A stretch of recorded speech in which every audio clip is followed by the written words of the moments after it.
Hello folks, and welcome to the review of the Christmas fixtures. So let's start with the first game, which was Watford versus Crystal Palace, which I took to be a draw, and that finished as Watford 1, Crystal Palace 1. This is a game that by all accounts Crystal Palace should have won. They scored first through Johan Cabaye, and then just before half time they missed a penalty through Christian Benteke. There was a lot of yellow cards in this game. And then 20 minutes from time, Watford equalised through Troy Deeney, who scored his 100th goal for Watford. And that's the way it finished. There was a bit of controversy at the end of the game when Zaha was booked for diving, and at the end of the match the Watford mascot Harry the Hornet dived in front of Zaha, which caused a bit of controversy. The new Crystal Palace manager Sam Allardyce wanted the FA to take action against the Hornet, against the mascot. So I think he's taken this new job a wee bit too seriously to begin with. So a draw to begin things. So let's see. Next up we had Arsenal versus West Brom. This was a tight game. It was a match winner goal through Oliver Giroud, just 4 minutes from the end, as the match finished 1-0. Sorry, I should say that I got that right. So after 2 defeats in a row, this was an important result for Arsenal. They dominated the game with 27 shots compared to 3. But it took that late goal to actually win the match, so that keeps them up in 4th place, just ahead of Spurs and Man United. So next up we have Burnley versus Middlesbrough, which I took to be a home, and this finished Burnley 1, Middlesbrough 0. So Middlesbrough's goal scoring problems continued, and Burnley's pretty damn impressive home form carries on. They've won 6 of their home games this season, whereas their away form is pretty terrible. This was another kind of dirty game. There was 11 yellow cards in this game. Bit of a surprise that no one was sent off. It was 0-0 up until 10 minutes from time, when a shot just outside the box by Andre Gray was, well, let's just say Valdez should have saved it. He didn't get enough behind it, and the ball went over the line. And Burnley very graciously accepted the 3 points. So next up we have Chelsea versus Bournemouth. I took this to be a home, and it finished Chelsea 3, Bournemouth 0. Chelsea's fantastic run continues. A new club record, 12 wins in a row. So Pedro got the ball rolling with a goal in the 24th minute. Then just after the half time, Eden Hazard made it 2-0 from the penalty spot before a late second goal from Pedro completed the rout. So Chelsea are now 6 points clear from Liverpool, and with 12 games in a row. Next up, let's just check here for you. Chelsea's next game is home to Stoke, which you'd expect them to win that, before a game against Spurs, which I believe would set some sort of record. I think it would be a Premier League record if they beat Spurs. So let's see. Next up we have Leicester against Everton. I took this to be home and I was wrong. So this finished Leicester 0, Everton 2. And Leicester's poor run of form this season continues. I thought that the bad run had to come to an end, but apparently not. Kevin Morales opened the scoring for Everton shortly into the second half, and then in injury time, Romelu Lukaku made it 2-0. So this was a good win for Everton. It's much needed. It's moved them up to 7th place, but they're not in much danger of 6th.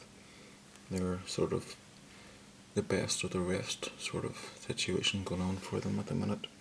They're 7 points behind Manchester United. So they're top of that wee group in the mid-table of Everton, Southampton, West Brom. So it would take something pretty spectacular, some sort of collapse from Manchester United or Spurs, for Everton to get any higher up in the table. So next up we come to Manchester United versus Sunderland. I took this to be a home, and I was right. It was Manchester United 3, Sunderland 1, and the first goal was scored by Daley Blind, and then 10 minutes from time, Zlatan Ibrahimovic made it 2-0, continuing his fantastic run of form. But the talking point of this game was Henrik Mkhitaryan's goal. If you haven't seen this goal, look it up on YouTube. It was goal of the season. It was goal of the decade. It was goal of the millennium. Even as a Liverpool fan, I have to say this finish is just something else. It was a diving back heel, or would you call it a diving back heel? It's a diving flick, and it just has to be seen. Every person I've shown it to has just been whoa. So that goal made it 3-0, and then in stoppage time, former Liverpool player Fabio Borini made it 3-1. So a good win for Manchester United, keeping them within touching distance of the top 4 teams. They're 4 points behind Arsenal and 6 points behind Man City. So it's a big weekend coming up. If Manchester United can win their next game, which is against Middlesbrough at home, they'll be hoping for Liverpool to do them a favour, because this weekend Liverpool play Man City. So if United can win and City get beat, they can move to within just 3 points. So next up we have Swansea versus West Ham, and I took that to be a draw, and I was very much wrong. Swansea were a lot worse than I thought they were. That was Swansea 1, West Ham 4, and this turned out to be Bob Bradley's last game in charge, as he gets sacked shortly after this game. So the game started off with Andre Ayew putting West Ham 1-0 in front, and that's the way it stayed up until half time. Winston Reid made it 2-0 shortly after the break. Michael Antonio made it 3, before Fernando Llorente pulled back a goal to make it 3-1, and then Andy Carroll got the 4th in stoppage time. So things are looking up for West Ham. They had a tough start to the season. They're currently 11th place, mid-table. But now 3 points to get them up around the Southampton area. So, not looking too bad. Whereas for Swansea, they're now joint bottom still with Hull, and now without a manager.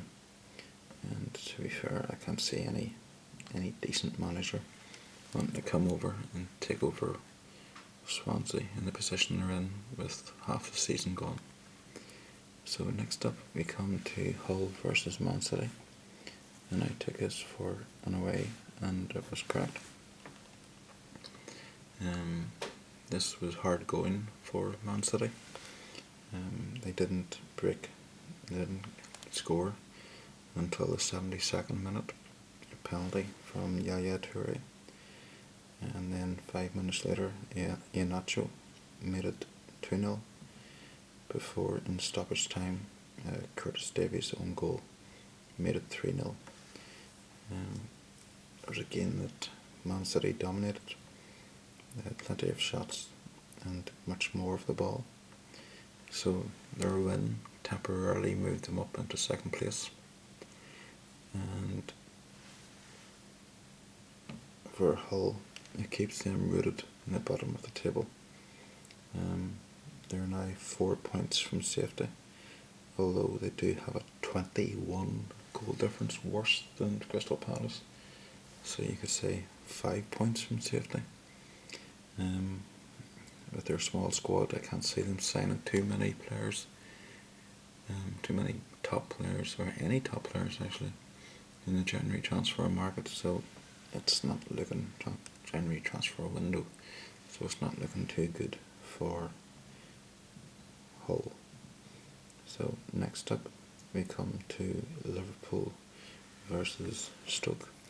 I took this for a home, and I finished Liverpool 4, Stoke 1. Stoke actually scored first here, with Jonathan Walters making the breakthrough, before 20 minutes later Adam Lallana continued his good goal scoring form, and then just before the break Roberto Firmino made it 2-1 to Liverpool. Maybe a controversial choice picking him, considering just before, or a day or two before the game, he was stopped by the police for drink driving. We'll see what happens there. It was an own goal by Gianelli and Bulawanga to make it 3-1 for Liverpool, before a late, or 20 minutes from time, Daniel Sturridge made it 4-1 with a bad goal, apparently from a defensive point of view. I didn't see the football this week, mostly because I was working, so apparently it was one of those, Ryan Shawcross played a blind back pass to the keeper, completely unaware that Daniel Sturridge was standing behind him.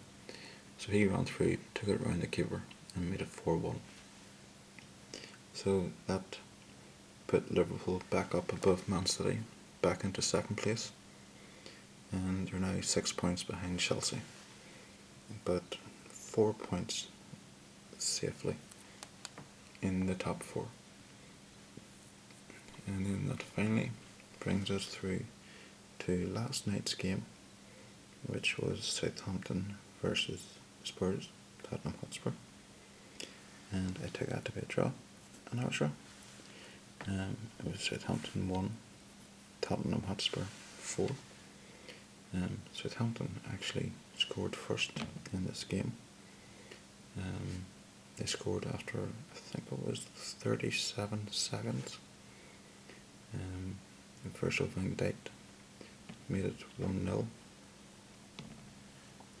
before 10 minutes later Dele Alli equalised, so that made it 1-1, and then Harry Kane made it 2-1 to Southampton, 2-1 to Spurs.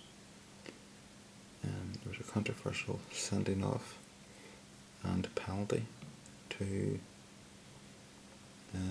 Spurs. Nathan Redmond was sent off apparently there was different complaints that either it wasn't a penalty, or it wasn't a red card, or it wasn't both. Maybe it was a penalty but it wasn't a red card. There was a lot of controversy on the radio when I was walking into work last night. Harry Kane then missed that penalty before late on in the 85th minute Son made it 3-1 to Spurs, and then just 2 minutes later Dele Alli got his second of the game to make it 4-1, and a comprehensive easy victory for Spurs, which moves them, well, it keeps them in 5th place, but they're now just a point behind Arsenal, and they're 3 points ahead of Manchester United, but with a much better goal difference. Southampton, they stay in 8th. They've got a bang average season, 6 wins, 6 draws, 6 defeats. And they're, as I say, they're 2 points away from Everton, so they're within range of just, being the best of the rest. But they've got no consistency, obviously, with such an average season, 666. So there we go. That's my review of this week's English Premier League football. So out of 10, I got 7. Not bad. I think that's my best so far. So there we go. So later on in the week, I will be doing a video for predictions for this week's upcoming games. Okay. Cheerio, bye.